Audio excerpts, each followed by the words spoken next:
Hello students, आपका स्वागत है आपके अपने यूट्यूब चैनल बायोलॉजी एडिटेनर में। आज थोड़ा तबीयत ख़राब है, जुकाम है मुझे, बट इम्पॉर्टेंट चीज़ थी।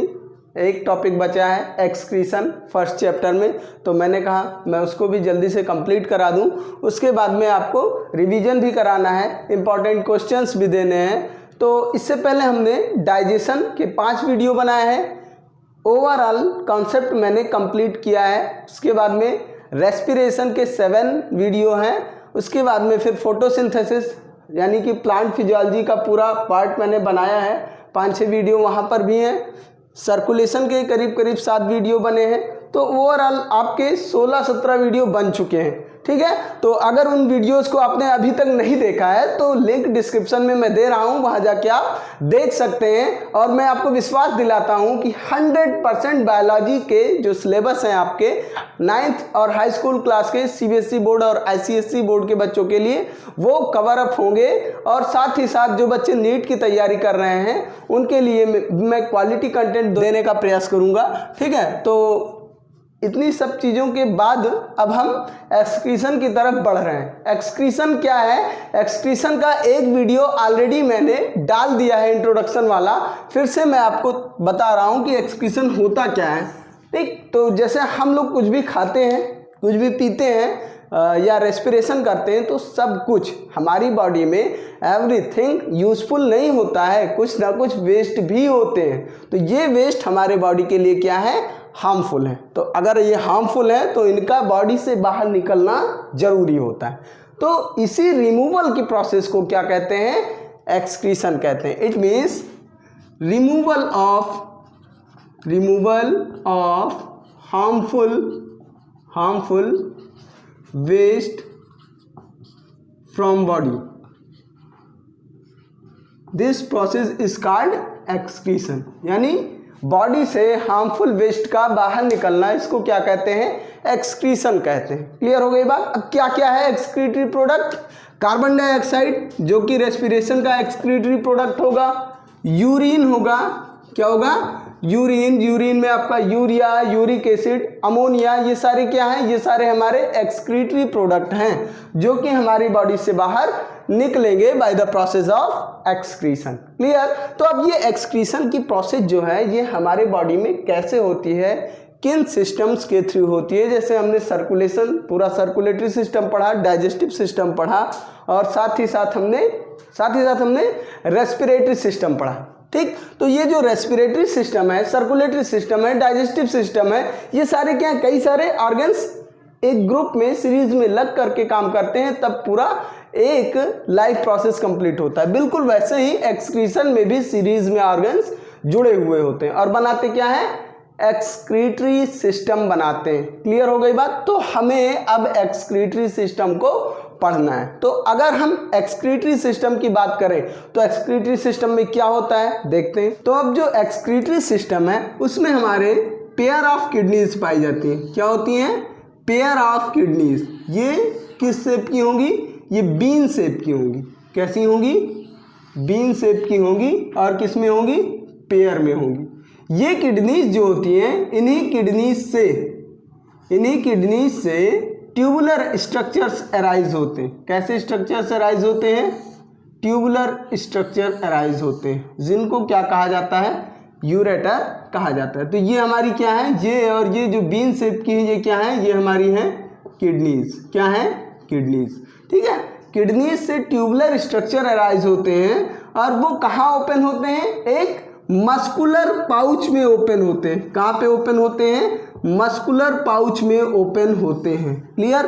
तो ये जो है मस्कुलर पाउच, इसको कहते हैं यूरिनरी ब्लैडर। क्या कहते हैं इसको?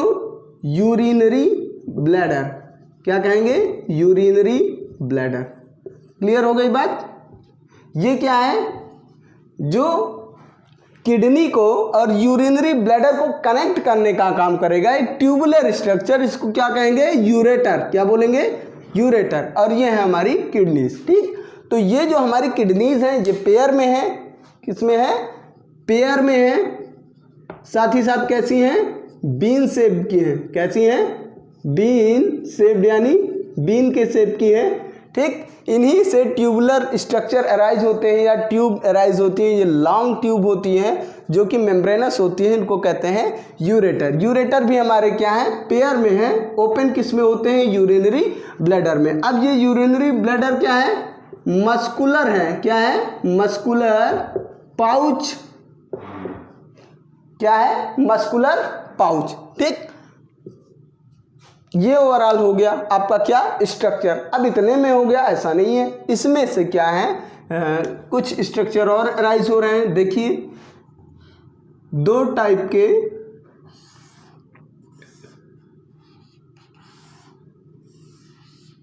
ये क्लियर, ये क्या है, ये है हमारे 2 चीजें हैं। ये क्या है, हमारा किडनी है, और किडनी का काम क्या है, ये ब्लड को प्यूरिफाई करता है। ब्लड में जो वेस्ट मटेरियल है, इट मीन्स यूरिन है, जो नाइट्रोजनस वेस्ट है, उनको क्या करेगा, प्यूरिफाई करने का काम करेगा। तो अब ब्लड जो है फर्स्ट ऑफ ऑल किडनी में आना तो चाहिए, तो वो किडनी में किसके थ्रू आएगा, किडनी में आएगा रीनल आर्टरी के थ्रू। किसके थ्रू आएगा, रीनल आर्टरी के थ्रू। क्लियर। अब रीनल क्यों कहा, जैसे हमने उधर पल्मोनरी आर्टरी और पल्मोनरी वेन्स की बात की थी, यानी structure blood vessels related to the lungs, that is called pulmonary. वैसे ही जो हमारे किडनी से रिलेटेड ब्लड वेसल्स होंगे उनको कहेंगे रीनल आर्टरी या रीनल वेन्स। तो रीनल आर्टरी के थ्रू क्या होता है, रीनल आर्टरी के through first of all waste material जिस ब्लड में होगा वो ब्लड आएगा हमारे किडनी के अंदर। क्लियर। अब किडनी के अंदर ब्लड आएगा, किडनी के अंदर क्या होगा, प्यूरिफिकेशन होगा।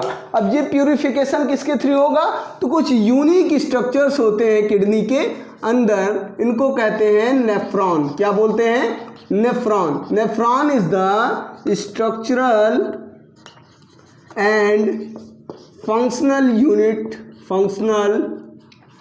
Unit of excretion. स्ट्रक्चरल और फंक्शनल यूनिट किसकी है, एक्सक्रीशन की। ठीक है, ये नेफ्रॉन कहाँ होंगे, हमारे किडनी के अंदर होंगे। ठीक है, और इन्हीं नेफ्रॉन्स के थ्रू जब हमारे वेस्ट, ऐसे कहें कि वो ब्लड जो वेस्ट मटेरियल कैरी करते हैं, नाइट्रोजनस वेस्ट, वो सारे पास आउट होंगे, और पास आउट होने के बाद फिल्टर हो करके वापस, फिल्टर जैसे यहाँ से आया ऐसा ब्लड जिसमें वेस्ट मटेरियल है, यहाँ क्या होगा, यहाँ नेफ्रॉन्स होंगे। मैं रफ डायग्राम आपको बना रहा हूँ, इसके बाद मैं आपको नेफ्रॉन वाला भी बताऊंगा अगले वीडियो में। ठीक है, तो यहाँ पे क्या है, नेफ्रॉन्स है, नेफ्रॉन्स से पास आउट होंगे जब ये ऐसे ब्लड जिनमें वेस्ट मटेरियल है, तो वो क्या होंगे, फिल्टर हो जाएंगे, और फिल्टर होने के बाद में वापस ये क्या है, इनको कहेंगे रीनल वेन। क्लियर, क्या कहेंगे, रीनल वेन। रीनल वेन के थ्रू वापस हमारे ब्लड वैस्कुलर सिस्टम में पहुंच जाते हैं। ठीक, तो ये ओवरऑल कॉन्सेप्ट हो गया। फिर से एक बार समझ लीजिए, जो ब्लड है जिसमें वेस्ट मटेरियल है, नाइट्रोजनस वेस्ट है, वो रीनल आर्टरी के थ्रू हमारे किडनी तक पहुंचेगा। किडनी में यूनिक स्ट्रक्चर होते हैं, इनको कहते हैं नेफ्रॉन। ये नेफ्रॉन क्या है, structural and functional unit of excretion या एक्सक्रीटरी सिस्टम।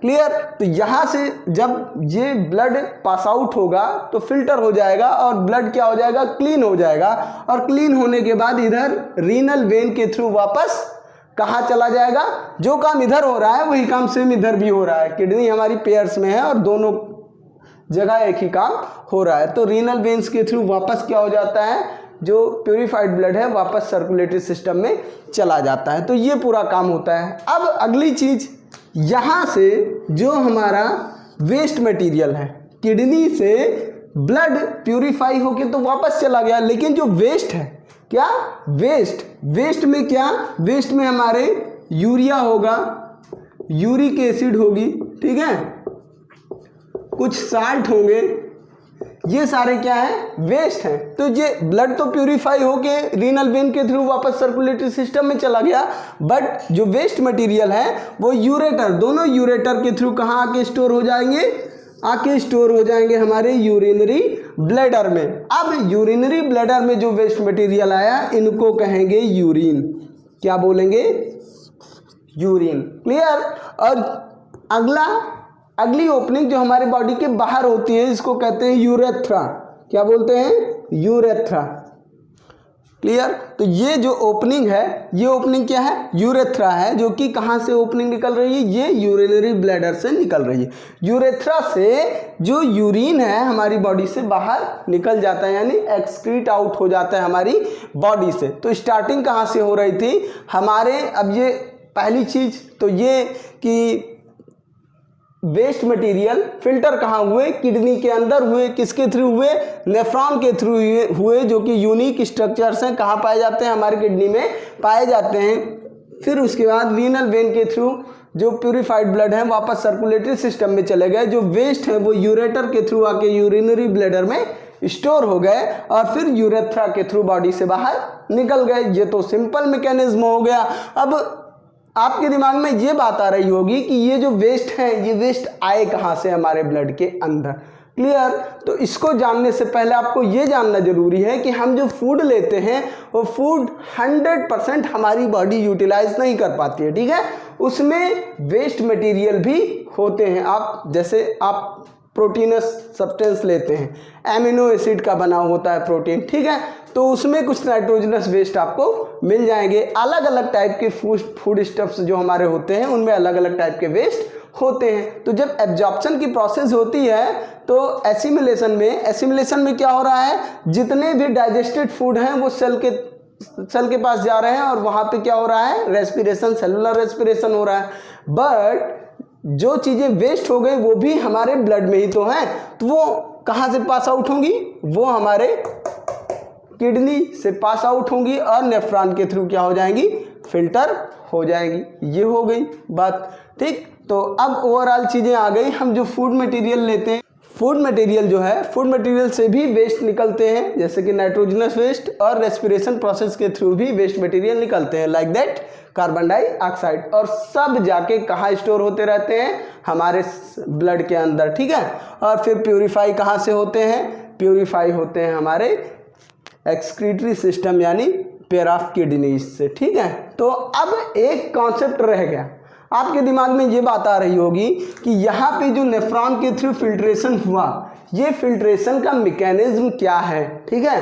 तो ये मैकेनिज्म मैं आपको अगले वीडियो में डिटेल में बताऊंगा। It means structure of nephron. ठीक? नेफ्रॉन के अलग अलग जो पार्ट हैं, जैसे कि बोमेंस कैप्सूल, ग्लोमेरुलस, ठीक है, और डीसीटी, पीसीटी, लूप ऑफ फेनले, और अलग अलग जो पार्ट हैं वो सारी चीज़ें हम नेफ्रॉन में आपको बताएंगे और पूरा मैकेनिज्म बताएंगे कि कहाँ किन किन चीज़ों का ट्यूबुलर सेक्रेशन है, सेलेक्टिव रीअब्जॉर्प्शन है और अल्ट्रा फिल्ट्रेशन है। इन्हीं 3 पार्ट में होता है। तो ये तीनों प्रोसेस भी हम आपको डिटेल में अगले वीडियो में बताएंगे। ठीक है? तो अब इतनी लंबी चीज़ हम आपको एक वीडियो में कवर भी नहीं कर सकते, तो इसीलिए हमने उसको ब्रेक किया। अब ये पूरा कॉन्सेप्ट आपका कंप्लीट हो गया है। इस वीडियो में अगर आपको कुछ लगा है कि हाँ ये चीज़ मुझे समझ में नहीं आ रही है, तो आप कमेंट बॉक्स में लिख दीजिएगा, मैं फिर से क्लियर कर दूंगा। एक एक चीज़ मैं सम अप कर देता हूँ। यहाँ पे देखिए, हमारी बॉडी में पेयर ऑफ किडनीज होती हैं, मीन्स एक जोड़ी किडनी होती है। ठीक है? किडनी के अंदर कुछ यूनिक स्ट्रक्चर्स होते हैं जिनको कहते हैं नेफ्रॉन। ये नेफ्रॉन क्या करते हैं? हमारे बॉडी से वेस्ट मटेरियल जो हैं, जो ब्लड में हमारे घुले हुए हैं, ठीक है, डिजॉल्व हैं, उनको क्या करते हैं? फिल्टर करने का काम करते हैं। कौन करते हैं? नेफ्रॉन करते हैं। कहाँ पे हैं? किडनी के अंदर है। इतनी बात क्लियर हो गई।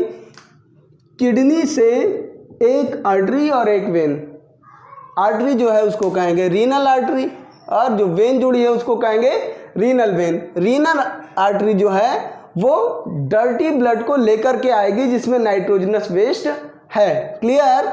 और दूसरी चीज, जब फिल्ट्रेशन हो जाएगा तब रीनल वेन क्या करेगी? वापस सर्कुलेटरी सिस्टम में फिर से ब्लड को लेकर के चली जाएगी। अब जो वेस्ट निकला वो वेस्ट मटेरियल यूरेटर्स के थ्रू यूरिनरी ब्लैडर में आके स्टोर होगा। ठीक? और यूरिनरी ब्लैडर से एक फाइन ओपनिंग निकलती है, इसको कहते हैं यूरेथ्रा। ये यूरेथ्रा क्या करता है? यूरेथ्रा से यूरिन जो स्टोर हुआ है यूरिनरी ब्लैडर में, यहाँ से बॉडी से बाहर निकल जाता है। ठीक है? अब यूरिनरी ब्लैडर क्या है? ये मस्कुलर पाउच है, जहाँ पे आके यूरिन फाइनली स्टोर होता है। क्लियर। अब ये जो यूरिन है, ये यूरिन किन किन चीज़ों से मिलकर बना हुआ है? यूरिया, यूरिक एसिड, ठीक है, अमोनिया, इन सब चीज़ों से मिलकर बना हुआ है। तो ये ओवरऑल कॉन्सेप्ट हो गया। अब इसके बाद अगला कॉन्सेप्ट होगा स्ट्रक्चर ऑफ द नेफ्रॉन का। ठीक, तो ये वीडियो अगर आपको अच्छा लगा है तो वीडियो को लाइक कर दीजिए, और अभी तक आपने हमारे चैनल को सब्सक्राइब नहीं किया है तो सब्सक्राइब कर लीजिए, बेल आइकन को भी प्रेस कर दीजिए नोटिफिकेशन के लिए, सबसे पहले आपके पास आएंगी। और 9th 10th और इंटरमीडिएट के जितने भी स्टूडेंट्स हैं CBSE और ICSE बोर्ड के, उनके लिए खासकर जो बायोलॉजी में इंटरेस्ट रखते हैं उनके लिए फुल कंटेंट हम प्रोवाइड कराएंगे। क्लियर। सो अपना बहुत ख्याल रखिए। Thank you.